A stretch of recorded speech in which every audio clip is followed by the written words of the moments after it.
things that I realized once I was clean and I wasn't using drugs, because I had to get to a point where I was absolutely clean.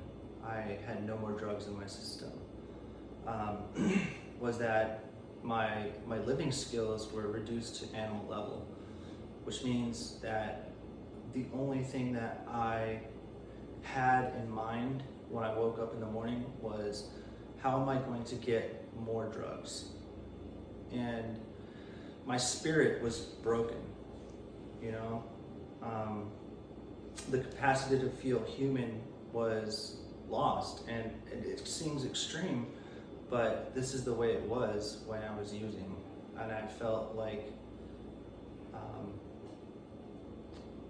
the world had switched over on me. And at this point, people who were not using were very aware of the state that I was in, and it was like people didn't want to be around me.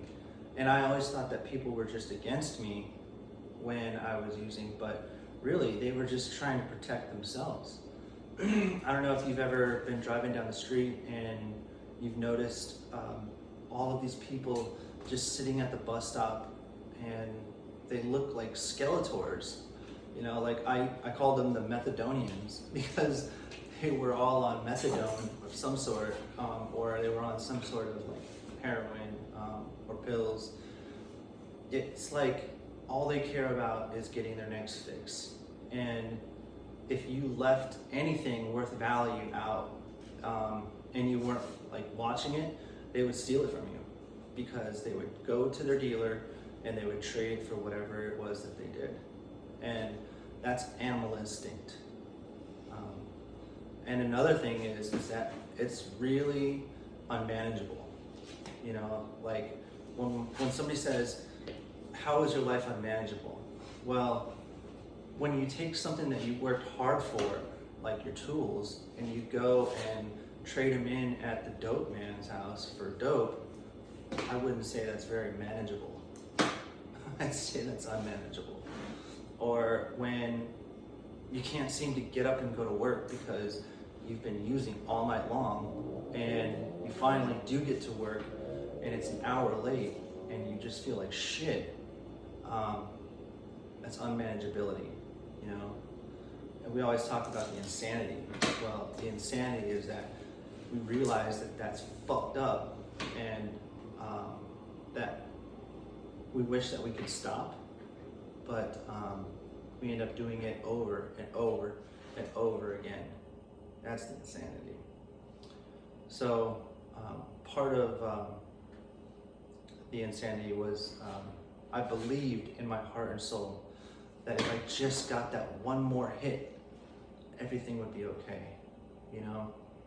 And some people will get clean and they'll take their skills that they've made while they were using, like that, for instance, if I just get that one more hit, everything will be okay. Well, they get into recovery and they don't work any steps, and they don't work with a sponsor who can point out their character defects, and they start thinking that if I just fuck Becky over there, everything's gonna be okay.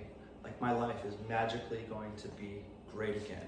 And the insanity is that we keep going over and over and over to Becky's house expecting something to be different, but our lives are still fucking insane. And that is, that's taking the drugs out of the picture, but we're still living with the same bad habits, you know? I think like the really beautiful thing about having a sponsor is that if he's a good one, he will see that in you and say, hey, this isn't working for you. You know, like you have to find all of your character defects, and we have to take a look at them, and we have to put light on them and see what they're really holding value to, you know? And if they're not holding any value, then we gotta get rid of them. You know, we just do it one at a time, one thing at a time, you know? It's easier that way, because trying to tackle the whole thing at once is impossible.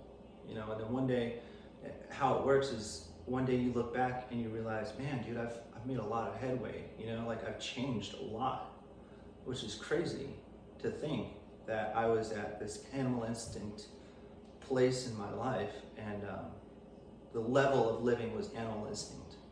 All I cared about was just getting that one more hit.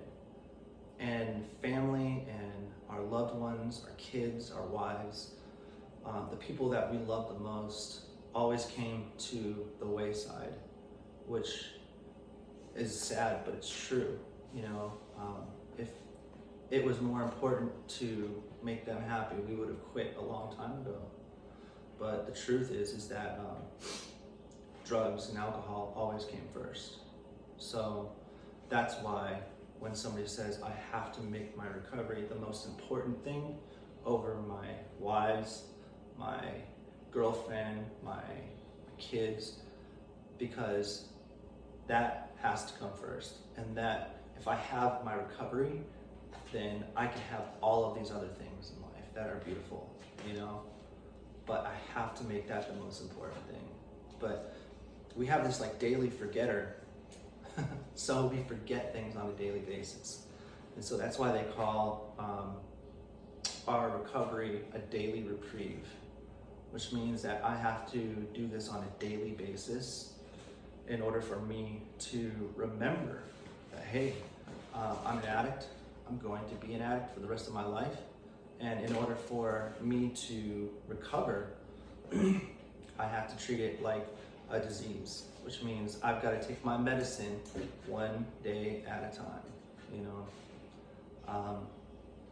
And like, even if I decided that I wasn't going to work any steps, as long as I'm clean and I'm not using any drugs, I can't prevent my success. So hopefully this video reaches somebody and we can talk shop.